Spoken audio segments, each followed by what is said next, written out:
bigisha amasomo y'imyuga reka tukurate kuko urwego waje i Rwanda ukenewe cyane maze uganje urwa Gasabo uri igisubizo cya benshi bakugana urwunge bizihiwe kuko baruhanze yagutase ubwema n'indangagaciro ziboneye zirimo kubakunda Rwanda nyabwo rushingiye ku gukunda igihugu kwicisha bugufi no kwizera Imana kuri inyangamugayo muri byose gukunda umurimo no kunoza maze ubwitange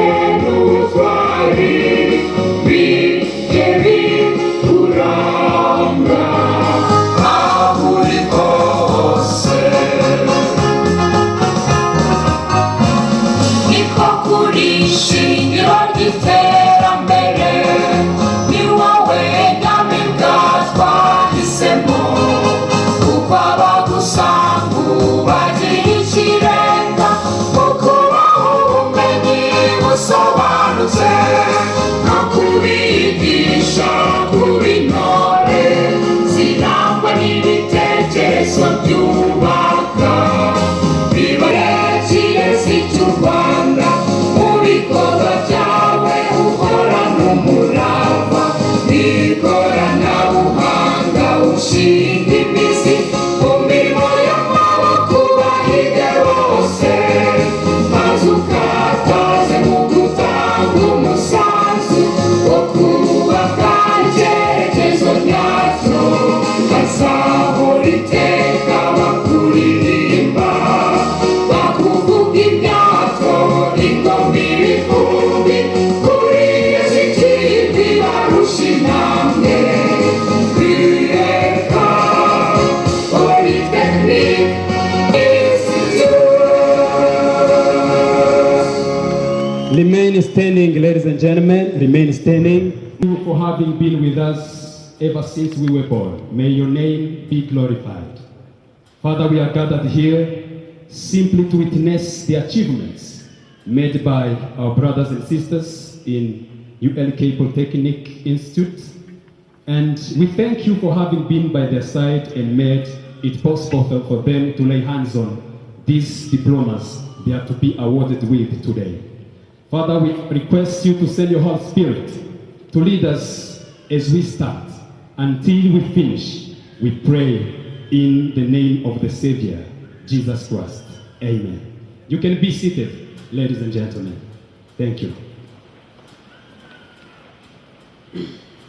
Dignitaries here present, distinguished guests, ladies and gentlemen.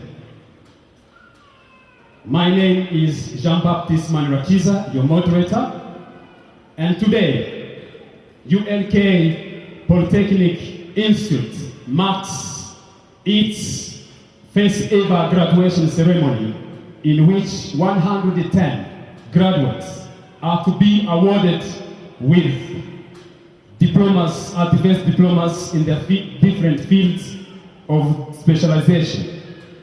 And to better enjoy what this graduation ceremony is to provide, I would like to request the ULK Chancellor, Professor Kalisa Mbanda, to step forward and officially open for us this first ULK Polytechnic graduation ceremony. Wakire umuyobozi mukuru w'icyubahiro wa YLK mu gihe atambuka agiye kutufungura ku mugaragaro uyu muhango wo gutanga impamyabumenyi ku nshuro ya mbere. Twamwakira atambuka, twamwakira Chancellor, abatamuzi ni Professeur Kalisa Mbanda. Ndabaramutsa kandi mbashimira ubutwari bwanyu, ubwitange n'ishema kuko uyu muhango ukomeye baduhurije hano twese ari mwebwe tuwukesha. mumfashe kandi dushimire ubuyobozi bwiza bw'igihugu cyacu burangajwe imbere na nyakubahwa perezida wa repubulika Paul Kagame ku cyerekezo cyiza n'uburyo budahwema gushyigikira abikorera ku giti cyabo kugira ngo nabo batange umusanzu mu iterambere ry'igihugu cyacu cyane cyane mu bijyanye n'uburezi. Bivanye ku mutima nongeye kandi gushima cyane Imana yafashije Profesa Dr. Rwigamba Barinda na madamu we guhanga ishuri rikuru ry'ubumenyingiro rya IBK rikataje mu gutanga inkunga mu kubaka igihugu cyacu. Ntawashidikanya na gato ko aba barangije muri iri shuri bazagira uruhare rufatika mu kubaka imiryango yabo, mu kubaka igihugu cyabo ndetse no kubaka isi muri rusange. Kuri uyu munsi mukuru kandi utazibagirana, ishuri rikuru ry'ubumenyingiro rya IBK rigiye kutumurikira ku nshuro ya mbere umusaruro w'ababonye impamyabumenyi bangana n'110.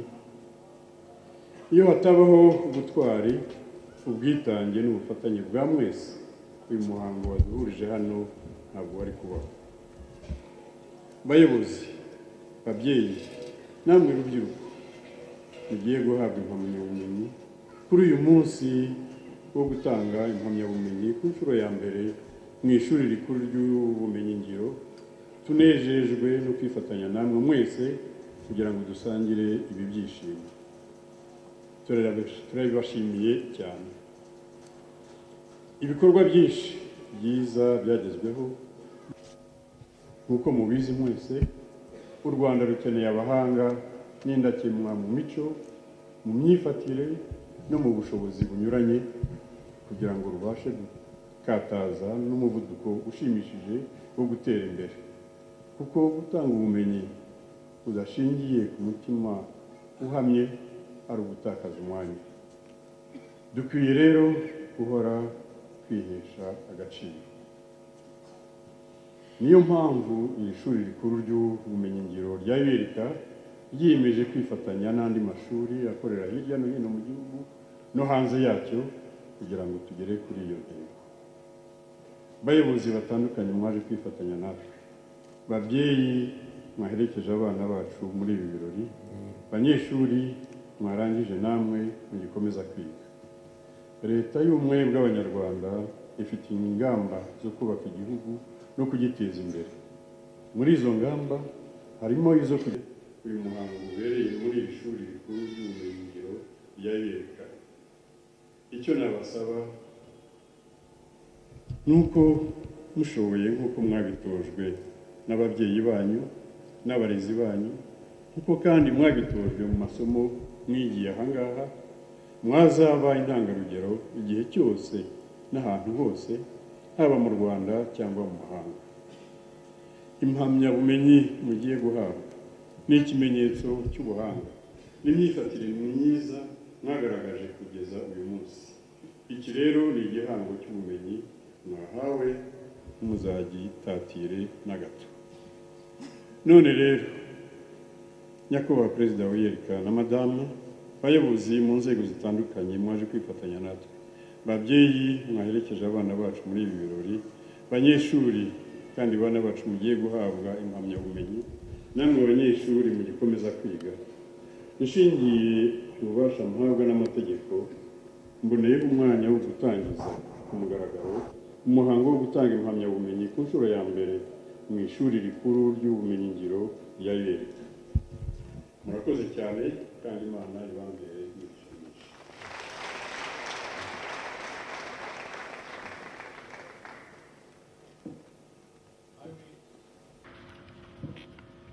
The principal of ULK Polytechnic Institute, Dr. Karambizi Sylvester. He will recognize some of the personalities gathered here today and thereafter deliver his statement. Principal, sir.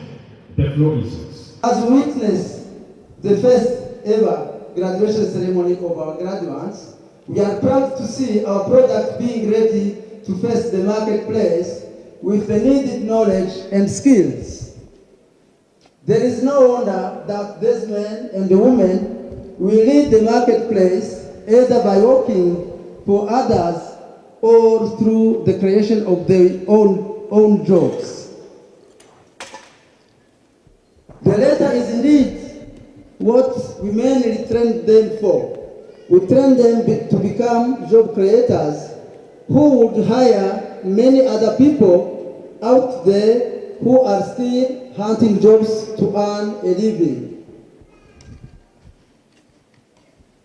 It is important to note that 60% of these graduates already have jobs. They got jobs even before they complete their studies. And this shows how the demand is high for people endowed with technical skills. Furthermore, those with no jobs stand ready and confident to create their own jobs through the support of CIC Microfinance, a financial institution created by former students of UELK. This financial institution enables graduates from UELK to get affordable loans to kickstart their business and uplift themselves economically. We salute the initiative by CIC Microfinance and encourage many other institutions to emulate this noble example. Ladies and gentlemen, in bid to embrace its objective of imparting technical skills to students, UELK Polytechnic Institute launched two accredited departments, namely the Department of Civil Engineering and the Department of Electrical and Electronics Engineering, with the former having the option of construction technology and land survey, while the latter counts the options of electrical technology and electronics and telecommunication. There is a principle widely known as 20-40-80 rule, which states that we remember 20% of what we hear, 40% of what we hear and see, and 80% of what we hear, see, and practice. Aware of this rule, our Polytechnic Institute does everything possible to ensure that our students use the 3 at a go. That is to better produce the best candidates needed for the transformation of the world. We make sure that they hear the utterances stemming out of the lecture amount. They also see what the lecturer showed them, but most importantly, they are given an ample to partner with other institutions whose daily activities are closed, like the two technical skills. It is in this framework that we salute the cordial partnership existing between our institute and companies such as the Lorenzo, IBM, Sasem Industry, REG, Esusho, to mention but a few. Ladies and gentlemen, as we crown our graduates today, I would like to wish them the best of luck on the marketplace and urge them to properly utilize the skills drawn from the Institute for personal, national, and global progress. Long live UELK Polytechnic Institute, long live Government of Rwanda, long live Africa and the world at large. May God bless you. It is on this important note that it gives me pleasure to invite the founder and president of UELK, Professor Dr. Rwigamba Balinda, to kindly step forward, closer to the microphone, and deliver his statement. Please give him a clap while he steps forward. Wonderful. Founder, sir, the floor is yours. Okay. Shobora byose umuyobozi wacu niyo iduha ubushobozi ikaduha ubushishozi ikatuyobora mu cyerekezo cyacu ikatuyobora no mu migambi yacu no mu ntego yacu no mu bikorwa bifatika nk'ibi ngibi. Reka tuyishimire iyo Mana yacu.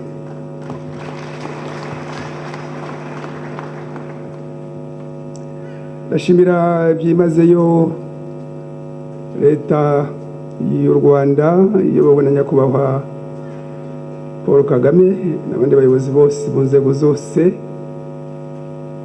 ari za gisirikare, ari za polisi, iz'umutekano, inzego za leta ndetse n'abandi bayobozi bandi bose mu nzego z'abikorera, imiryango itari iya leta, ku bwitange bwabo bateza imbere iki gihugu cyacu. Ndashimira abayobozi bose bageze aha ngaha, abayobozi bakuru ba kaminuza yigenga ya Kigali, Profesa Dr. Kalisa Mbanda ufite imirimo myinshi cyane akiguma akazi aha ngaha, Imana iguhe imigisha. Ndashimira chairman wa board kaminuza yigenga ya Kigali, Profesa Dr. Wanyindo Uzirabwoba Pierre, Imana iguhe umugisha na madamu. Ndashimira umuyobozi wa kaminuza Dr. Sekibibi Ezekiel, nawe uri hano hamwe natwe. Ndashimira principal w'ishuri rikuru